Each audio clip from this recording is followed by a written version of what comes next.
Molekula diatomiko batean daukagun nukleoen higidura aztertzeko, hementxe daukagun ekuazioa da garatu behar dugu. Hementxe daukagun nukleoi dagozkien uhin funtzioak izango liratekenak eta hauetxek dira nukleoekin lotutako autofuntzio hauekin lotutako autobalioak. Hementxe daukagun nukleoen arteko energia potentzial efektiboa dana, ekarpen elektronikoa sartuta, eta ikusten dugunez hementxe hau zentrala dugu, R modularen menpean bakarrik agertzen dalako. Orduan, atomo hidrogenoidean genuenaren estrategia berdina erabil dezakegu. Hau da, aurkitu dezakegu, Hamilton darra, nukleoi dagozkien Hamilton darra, nukleoen J karratu eta JZ-aren aldibereko autofuntzioak aurkitu dezakegu, orduan, eragile bakoitzarekin lotutako zenbaki kuantikoak izango ditugu egoerak zehazteko.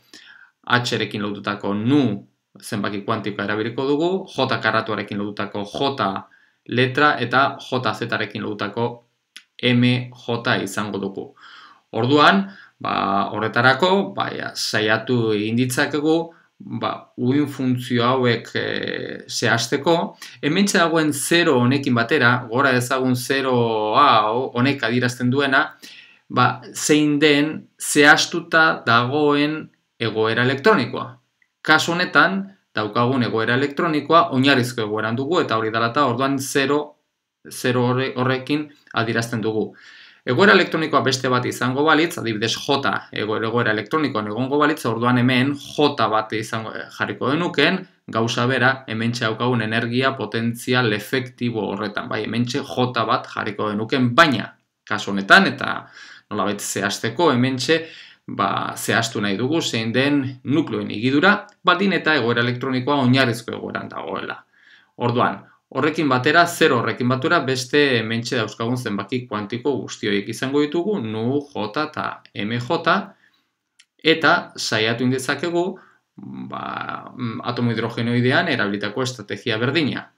Orduan, uhin funtzio horren adierazpen orokorra, basati R dugu, basati R ekarpena, Laplaziaren agertzen den basati R honengatik, gero ekarpen erradiala ematen duen funtzio bat, hau orokorrean nu, 0, nu eta J-ren funtzioan izango duguna, eta horrekin batera J karratu eta JZ-aren aldibereko autofuntzioak direnak harmoniko esferikoak izango ditugu, non ekarpen angeluarra ematen digute. Orduan, hementxe dagoen ekarpena erradiala ematen duen funtzio hau, ez da, zer esanik ez, atomo hidrogenoidean genuenaren berdina, ze kasu honetan nukleoek ikusten duten energia potentziala kulonbiarra ez dalako, beste adierazpen bat duelako. Orduan, honek beste adierazpen funtzionala izango du.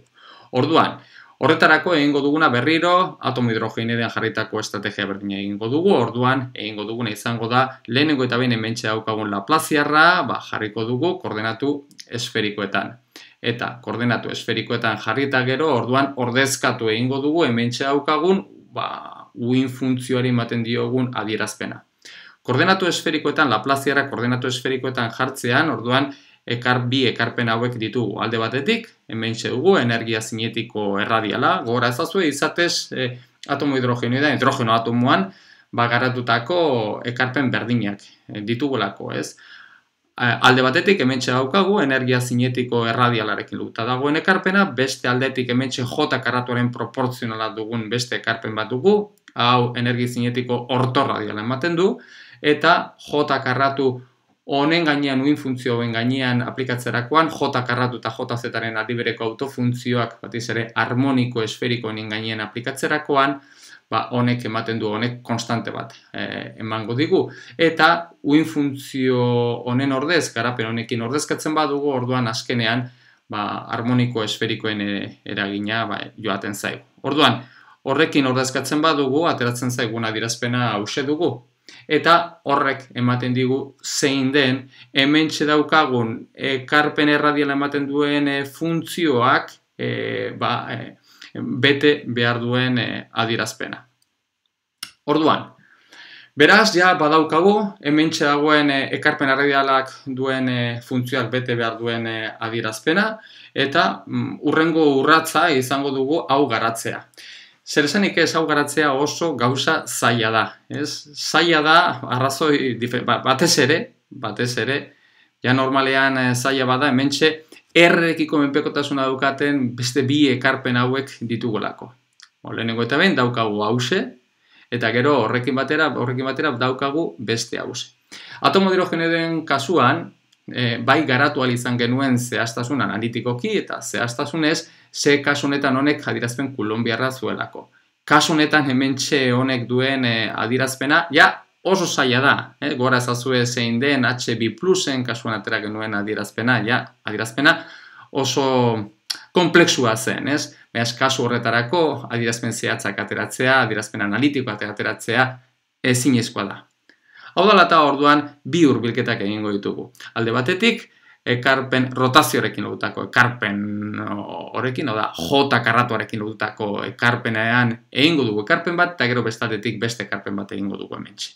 Orduan lehenengo eta behin, ekarpen bat egingo dugu honetan.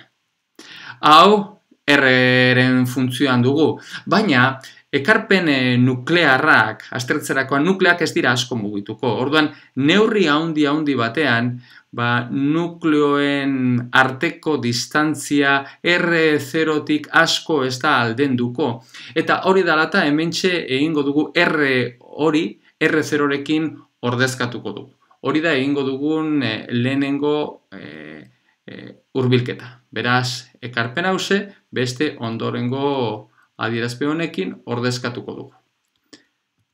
R-en ordez, R0 jarriko dugu. Non R0, ora ezazue, dala H0 honek duen, adierazpen honek duen R-ren balio non hau minimoa den. Hori da R0-en adierazpena. Eta hori da, daukagun, molekulen arteko distantzia. Orekan egonik. Beraz, hau da egingo dugun lehenengo hurbilketa, baina ikusten duzuenez bai nolabait mantentzen dugula J-ren eragina. Bai kentzen dugula honek duen R-ekiko menpekotasuna, hau ordezkatuz, baina J-ren eragina bai mantentzen dugula. Hoize dugu beraz lehenengo hurbilketa. Bigarren hurbilketa honekin egongo da erlazionatuta. Horretarako gogora ezagun zein den honek zuen adierazpena edo behintzat grafikoki zuen itxura. Hau zen. Orduan, hementxe irazazue, hau da HB+en kasuan zeukan adierazpena, baina beste edozein molekula diatomikaren kasuan halako adierazpen bat dauka ere. Nolabait, minimo bat dauka, eta minimo hause dago kokatuta R0-ren balioan. Horri deitzen diogu R0. Eta minimo bat dauka puntu horretan.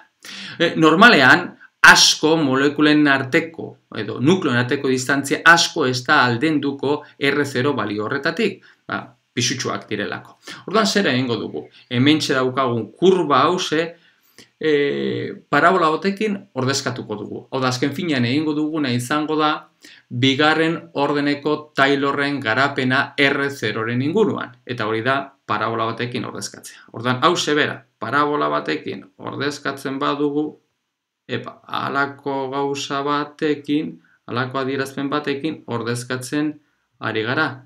Non parabola honek duen kurbadura grafika duenaren berdina izango dugun. Beraz, hau da egingo dugun hurbilketa. Printzipioz, hementxe dagoen hurbilketa egokia izango da segun eta zein den molekulak duen energia. Adibidez, molekulak duen energia lerro honekin adierazten badugu, orduan energia horretarako kurba gorri eta kurba beltza, izatez hau da zehatza dana, ez dira asko aldentzen. Orduan, hurbilketa oso ona da. Baldin eta molekularen energia asko zera handiagoa bada, orduan baina diferentziak handiagoak dira. Eta diferentzia horiei efektuan harmonikoak deitzen zaie. Orduan, normalean, izatez, gehienetan egiten den hurbilketa hause da, hurbilketa harmonikoa deitzen dana. Hala ere, kontuan hartu behar da, badaude beste molekula batzuetan, non efektuen harmonikoak importanteak izan daitezkela. Eta hori bai, hori aztertzea, imaginatzen duzuenez, oso gauza zaila da. Beraz, guk lehenengo hurbilketa honetan, hurbilketa harmonikoarekin geratuko gara. Orduan, hurbilketa harmonikoarekin geratzen bagara, horrek esan nahi du hementxe dagoen adierazpen horretan egingo dugula bigarren ordeneko Taylorren garapena. Beraz, hori da, hau da, ondorengoa egingo dugu. Adierazpen hause, egingo dugu hemen R0 inguruan Taylorren garapena, beraz lehenengo izango dugu ordezkatzea honekin, gero izango dugu lehenengo ordenekoa, baina lehenengo ordenekoan hementxe agertzen da honen R-rekiko deribatua R0an ordezkatu, baina minimo bat denez lehenengo deribatua nuloa da. Beraz ez dago lehenengo R-rekiko menpeko R-ren proportzionala den lehenengo ordeneko ekarpenik ez dugu. Beraz joan behar gara bigarren ordenekoa. Bigarren ordenekoa aztertzerakoan hementxe dugu E0-ren R-rekiko bigarren deribatua R0an ordezkatuta, bider R minus R0 karratua. Eta gero ja hirugarren ordeneko beste terminoak izango ditugu. Izatez hementxe dagoen honi, hause konstante bat dana, honi K deituko diogu. Bigarren deribatuari R0an ordezkatuta K deituko diogu. Beraz, egingo duguna izango da, hemen ordezkatuko dugu, hau adierazpen honekin ordezkatuko dugu. Bueno, hori egiten badugu, ondorengoa lortzen dugu. Usatxe barra karratu, zati bi mu, hau dugu, hortxe lehenengo ekarpena, hementxe duguna, gehi. Bueno, hau, ekarpen, rotazio ekarpena deitzen dana, izatez hementxe daukagun adierazpen honi, rotazio energia deituko diogu. Azkenean molekularen rotazioarekin lotuta dagoelako. Azken finean, ekarpen hause, ordezkapen hori, edo hurbilketa hori eginez gero konstantea da. Eta egingo dugu izango da beste aldera pasatuko dugu. Bai? Beste aldera pasatuko dugu. Orduan, hori gero jarriko dugu. Eta oraintxe egingo dugu honen ordezkapena. Hemen ordezkapenetxe bi termino ditugu, hau ere konstantea da, hori beste aldera pasatuko dugu, eta bigarren honekin geratuko gara. Eskerreko aldean. Orduan daukagu, gehi bat biren, K konstante hori, bigarren deribatua dana, R minus R0 karratu, uin funtzioa, 0 nu J, da berdin, bueno, hemen dugu tilde horiek autobalioak direnak, gora izagun autobalioak, energien termino diferenteak agertzen diren, baina autobalioak dira tilde horiek, gero, minus eskerretik datozen rotazio energia dana, guzti hause dana, minus E0 R0, adierazpen, emeti datorren adierazpen hori dana, beraz, hau da daukagun adierazpena. Bueno, nu J. Oso ondo. Bueno, hementxe egingo dugu aldagai aldaketa simple bat. Aldagai aldaketa bat simple bat egingo duguna izango da hementxe daukagun R minus R0en ordez, horri R' deituko diogu. Bai?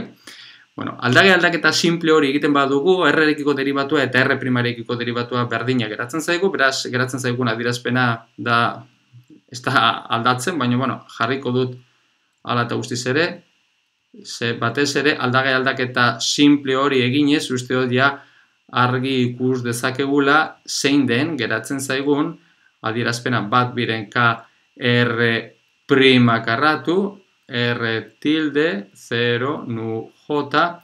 Hementxe daukagun guzti honi, batez ere laburtzeko, badeituko diogu baita, azken finean, energiaren beste ekarpen bat, bi hauek konstanteak direlako, eta hau izango da autobalioa ere, orduan E' dituko diogu, eta hori dela eta, orduan hementxe dugu E', R tilde, 0, nu J. Beraz, ikus ezazue zein den geratzen zaigun ekuazioa, bigarren ordeneko ekuazio diferentziala. Hau zer da? Hau da, osziladore harmonikoari dagokion dimentsio bakarreko ekuazioa. Ze, R' kontuan izan, bai negatibo eta positibo izan daitekela, bai R0tik alde baterantz edo bestearantz joan daitekelako. Orduan, hau dugu dimentsio bakarreko osziladore harmonikoari dagokion autofuntzio betetzen duten, edo autobalio betetzen duten ekuazioa, eta horiek ezagutzen ditugu. Beraz, zuzenean egin dezakeguna da, zuzenean horiek hartu. Ezagutzen ditugunez, horiek hartu ditzakegu. Zeintzuk dira horiek? Gora itzagun zeintzuk diren horien. Autofuntzioak. R tilde 0 nu j, kasu honetan, bai, R primaren funtzioan izango ditugunak. Zeintzuk dira? Bueno, alde batetik normalizazio konstantea, hori dugu jarriko. Eta dugu, esponentziala bider ermiteren polinomioak. Orduan, daukago, alde batetik. Esponentziala eber minus mu omega 0, ikusiko dugu zein den omega 0 hori, goratuko dugu, zati bi h barra r prima karratu, non omega 0 hori da maiztasuna, k honekin lotutako maiztasuna, omega 0 da erro, k zati mu izango litzateke, zementxe daukagu masa hori, masa efektibua mu dugulako. Beraz, hauze dugu esponentziala eta gero honekin batera polinomioak. Eta polinomioak dira ermiteren polinomioak, nu ordeneko ermiteren polinomioak ditugu. Non aldagaia den mu omega 0 zati h barraren erroa bider r prima. Beraz, hauek ditugu autofuntzioak ikusten duzuenez, dira osziladore harmonikoak, non r prima, r minus r0 den, bada R0an zentraturiko osziladore harmonikoak ditugu. Eta horrekin batera, E primari dagokion adierazpena autobalioak direnak, dira bat biren autobalioak osziladore harmonikoaren autobalioak dino. Ekuazio honi dagokion autobalioak. Bat biren gehi nu bider h barra omega 0. Beraz, ja lortu ditugu, bueno, ebatzi dugu. Eta R tilde horrekin, R primaren funtzioan dagoen R tilde horrekin, berriro egindako aldagai aldaketa horiek berreskuratuz, jazuzenean, atera ditzakegu zeintzuk diren, molekulei dagozkien uin funtzioei dagozkien adierazpenak. Gora zazuen, molekulen uin funtzioak phi tilde 0 nu j eta m jaren autofuntzioen funtzioan duguna, bai? Eta hauek daukaten adierazpena, ondorengoa da, normalizazio konstantea, ontaz arduatuko ez garena, gero basati R, eta gero daukago honi dagokion adierazpena non R primaen ordez R-ken R0 jarriko dugun, beraz, eber minus mu omega 0 zati bi h barra R-ken R0 karratu, bider nu ordeko ermiteren polinomioa mu omega 0 zati h barra R minus R0. Hori alde batetik. Bider, ja, maitzeko, harmoniko esferikoak. J eta MJ-ari dagozkion harmoniko esferikoak. Hauek dira autofuntzioak.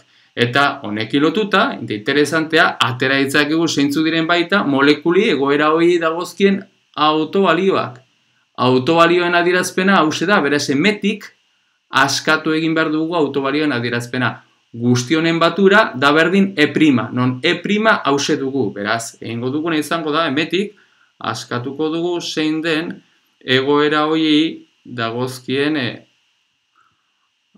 autobalioen adierazpena. Eta hoxe dugu, alde batetik daukagu h barra karratu j, bider j gehi bat, zati bi i 0. Hau rotazioarekin lotuta dagoen ekarpena. Gero bestaletik gehi bat biren gehi nu h barra omega 0. Hau vibrazioekin lotutako beste ekarpena, eta gero amaitzeko daukagu E0, R0. Hau, ekarpen elektronikoarekin lotutako azkeneko ekarpena. Beraz, ja, lortu dugu, igidura nuklearri dagozkien hasierako ekuazioi garatzerakoan, lortu dugu zeintzu diren nukleoi dagozkien, nukleon igidurari dagozkien uin funtzioen adierazpena, funtzioen hurbilketa batzuk eginez, bai ekarpen rotazioarekin lotutako ekarpenean eta ekarpen elektronikoak egindako hurbilketan, non oso baliagarria den R0 inguruan, beraz nukleon igidura R0-tik asko urruntzen ezpada baliagarria dugun, hauxe da daukagun uhin funtzioen adierazpena. Non batez ere ikusten duzuenez, ekarpen radiala da dimentsio bakarreko osziladore harmonikoari lotutako ekarpena, eta horrekin batera daukagu harmoniko esferikoak.